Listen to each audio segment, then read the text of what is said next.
going to focus on the countries more than anything because they're pretty interesting. But before that, let me tell you how it's basically assembled, the leaderboard.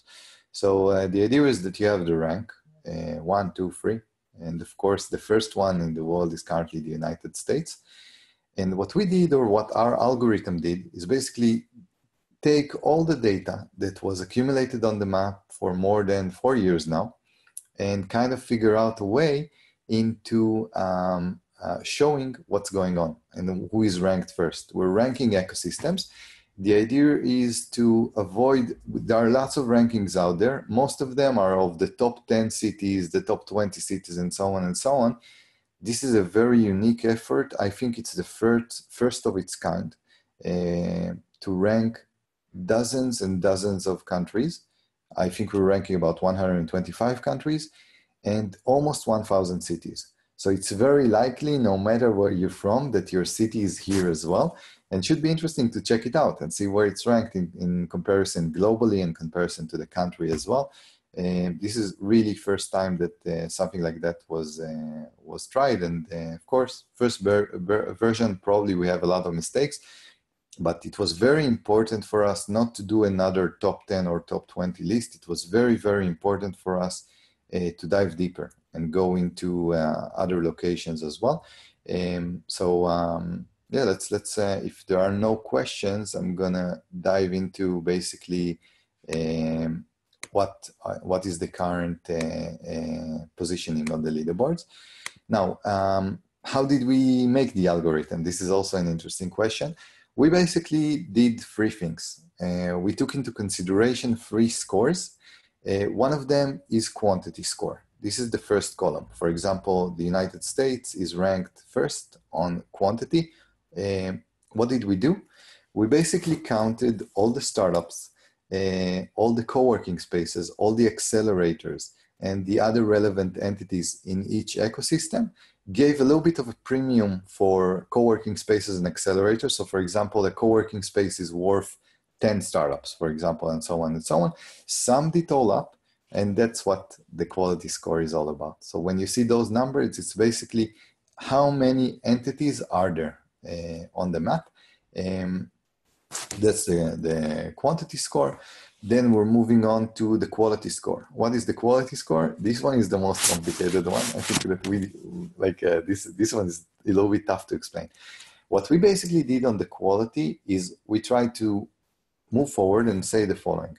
Now that we know the quantity and we rated the quantity, what is the quality of the startups? And we focused only on the startups because it's very hard to give quality for co-working spaces and accelerators. It's even a little bit insulting. For startups, it's possible. We did a few integration. The biggest integration that we have is with SimilarWeb. We basically checked the popularity of the startups, and according to that, did an average of the top 100 or 50 or the top 200 startups in each location based on where it is, and checked what is the quality of the startups, how good they are. In addition to that, in the quality score, we also took into consideration other things. For example, how many unicorns are there in a specific location? Unicorns are startups that are valued over $1 billion. And we also checked that. And all those factors influence the quality score. And what you see here is, for example, that the United States has 31. This is the result of the formula. United Kingdom has 6, which means in a way that United States has 5 times the average quality in the top startups than United Kingdom, that is doing well as well, or 7 times the amount of quantity, because this one is 14 and this one is 2. And the last thing we did, which is taking into account the business score. Over here, we connected into several data points around the world, usually mostly of the World Bank, and checked how easy it is to basically check the quality of the, how easy it is to do business in the specific country. And the idea is that if it's hard to do business, the country receives some kind of a penalty. And that's basically the idea over here. For most countries in the Western world, in the developed world, the business score is relatively close to 9. But you're going to see that as we go down in the cities, basically the quality scores changes. I'm just clicking a random page here, and we see that the business score, for example, in places like Myanmar is kind of low. So it's kind of an interesting thing that happens basically as you go below to the locations. Kazakhstan, for example, is 4.1 in comparison to United States, which is 9, and so on and so on. Now, as for the report, I'm not going to spend a lot of time speaking about the actual positioning of the country. You can do it. I'm going to give a few tips of the things that we found surprising and maybe some interesting things to take into account. But let me first quickly check if there are any questions in the meantime. Okay, so Shechar is asking, what is the source of startup-related data, given it's across countries? The source is mostly the people who registered on StartupBlink in the last 4 years. So StartupBlink is a project that received a lot of traction. We have over 60,000 startups in total. This is an immense, let's say, ability to actually check 60,000 startups in one location. This is one source of the data. One more important source of the data is our city partners around the world. So when we actually had the idea to start working on those rankings a few months ago, we sent an email to our newsletter list and to our connections and basically asked for city partners. There are universities, government organizations, and so on that have sent us tons of data on their countries. For example, I'm going to give an example. ITF, which is the startup organization of Tunisia, has sent us amazing data that really bounced Tunisia in the rankings. The same happened, by the way, for Lithuania. The same happened for Corvallis in the United States from the Oregon University. So there are more and more organizations and even individuals that are taking this as a project to help us map their specific city and country, sending us a lot of information. Now, Shechar also asked, and Shechar, that's great that you're asking. If anyone else wants to ask questions, that's also great. So Shechar also asked another super cool question about the quality of the startups. Where did we take it from? Again, SimilarWeb. We basically currently check two things: popularity of the startups, how much traffic they have, how popular they are in their countries and also globally, and also unicorns, how many unicorns there are based on $1 billion valuation. And all those answers, putting together a few more stuff, is giving you the quality score. So all of this together, we sum it up in the end, and then you have basically the total score. And that's how all the countries and cities are ranked. Again, so you can change between the countries and cities when you click this button. A few interesting things to note. Let's go only on the countries level. A few interesting things to note over here. United States is first, and they're first by a big margin. I know there's a lot of talk now about blockchain changing the world, China emerging, and so on and so on. Still, nobody even remotely threatens the position of the United States as first, not only on quantity, but also on quality. We don't expect this to change. It's simply a huge gap. United States, by the way, is also first. If you're going to check the cities, I'm jumping to the cities for a second, you're going to see that San Francisco and New York are the two top cities. San Francisco is massively leading on everyone else, even on New York. It's 322 on total score. It's almost 3 times the bigger than the one number 2, which is New York. And about, I don't know math so well, but about 7 times the impact of London. So the idea is that San Francisco is also one of the main reasons of why the United States is currently untouched in the rankings. It's massive because of San Francisco, but not only because of San Francisco. You can see in the top 20 that you have New York, you have Los Angeles, Boston, Chicago, Seattle, Toronto, Austin, Atlanta, and San Diego. So a lot of United States cities out there and that are giving a great push to United States as a country that leads the report by far. And then the second country that we have after the United States is the United Kingdom. So Brexit or not Brexit, United Kingdom is still going very, very strong on second place.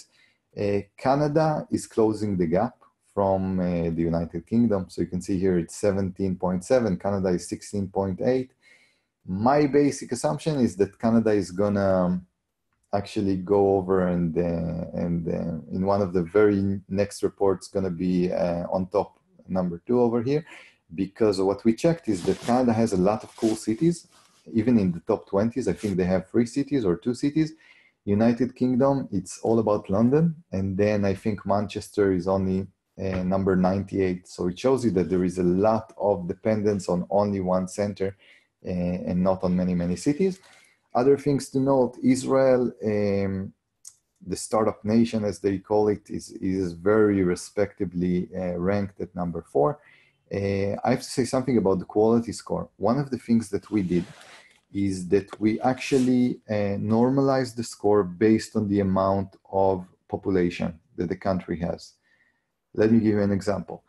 If Israel and India are going to have the same number of startups with the exact same quality of startups, Israel is going to receive a premium because it has only 10 million population, while India has 1.3 billion.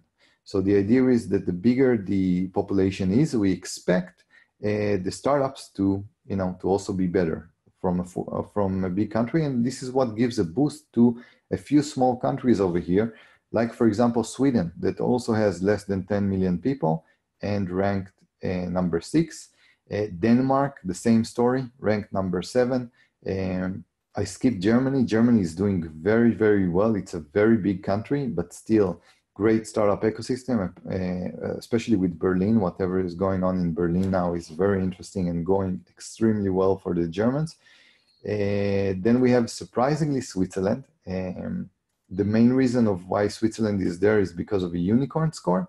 We take into account the number of unicorns. Switzerland is doing remarkably well on generating companies that are worth over $1 billion to the size of its population. Followed by France, that is re-emerging as an ecosystem. They have BlaBlaCar. We used it a lot for carpooling, so we love BlaBlaCar. And then we have Singapore, another super small country that is doing extremely well. So that's the top 10 for now. And basically, that's kind of something that you can really dive into later on and see kind of what's really going on your country level, on your city level. You can do it now as we speak. Go to startupblink.com, check out the rankings for your city and country, and it should be very interesting to check it out. And Marina is asking us again about the business score. The business score is basically how easy it is to do business in a specific country. For example, in Myanmar, it's going to be very hard to do business. Those are rankings done by the World Bank. So they're receiving a discount on their score. If opening a company is a breeze and you can do it within 24 hours and there is great internet connections and so on, then the business score is higher and higher. So the idea is how easy it is to do business. And in the future, we're going to add more and more parameters. We're now tapping into a few resources of the World Bank, of SimilarWeb, a unicorn score, and about 5 more elements, and we keep on making it better and better. If you have any suggestions about what you would add to this big soup of a formula, we would love to know. And Shechar, you're absolutely right on the startups to capital. Big countries, especially countries that have more than 1 billion people, that are only 2 of them, China and India, as you mentioned, are going to get a hit because they're going to be expected by us to actually generate startups in the quality and the quantity of over 1 billion people. And that's one of the reasons that India, although it has a good startup ecosystem, is ranked pretty low as a country. It's ranked about 36, which is not bad, especially not for Asia.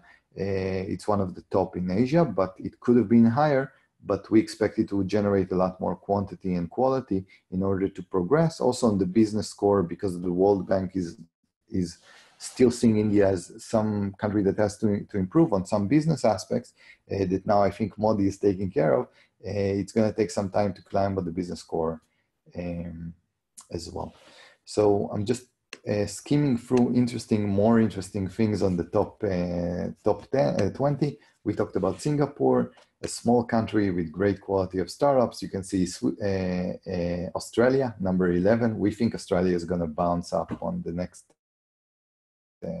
rankings. Over here you see China as well, 12. 10 years ago, China would not be even in the top 50. Great things are happening there, and you can see on number 13, less than 2 million people. It's the smallest country in the top 20. Amazing work. You know, the site mafia and so on and so on in Estonia. For Spain can do better. We've recently been there. There's so much activity over maybe with the quality of the startups and so on and so on. So hopefully this one is going to improve. Then you see the Netherlands, Ireland, super cool startup country as well. South Korea, Russia, Finland, and Japan closing the top 20. And just because we said that we also rank 125 countries, let's give a little bit of also a shout out to the other countries as well. Poland at 21, doing extraordinarily well in this report. Lithuania, 22, also a very, very small country at number 22, pretty cool. We want to thank, by the way, Živile that sent us from that bounced Lithuania a lot. So they did a great job in Lithuania supporting the data over here and sending us more data to reflect the real strength of Lithuania. We have Austria, Portugal, Italy, Czechia, Belgium at 27, Romania at 28. Romania is surprising that it's relatively high for a Balkan country that only recently joined the EU. Hungary is doing very well. You have Mexico as the first Latin American country in the rankings, number 30. Chile is 33, so Mexico is just a little bit on top of Chile. You have Bulgaria that is doing also extremely well. United Arab Emirates, the second country from the Middle East after Israel at 32. Turkey, 34. Ukraine, Greece, India that we talked about that has a lot of potential. You can see, by the way, India has amazing quantity score, way above everyone else because it has a lot of startups and a lot of activity, but the quality is a little bit decreased due to it has and what is the real quality that we would expect it from a country of 1.3 billion. And sadly, this is not us, this is the World Bank giving 6.5 to India. You can see it's the lowest one. So although you have a very low score in India for the business environment, India still ranks on the top 40 because basically there's a lot of things going on there. And this is a very, very rational assumption to kind of see India in about a year or 2 years now in the top 20. There is almost no doubt about it. Then you have South Africa, which is the first African country to be in the reports in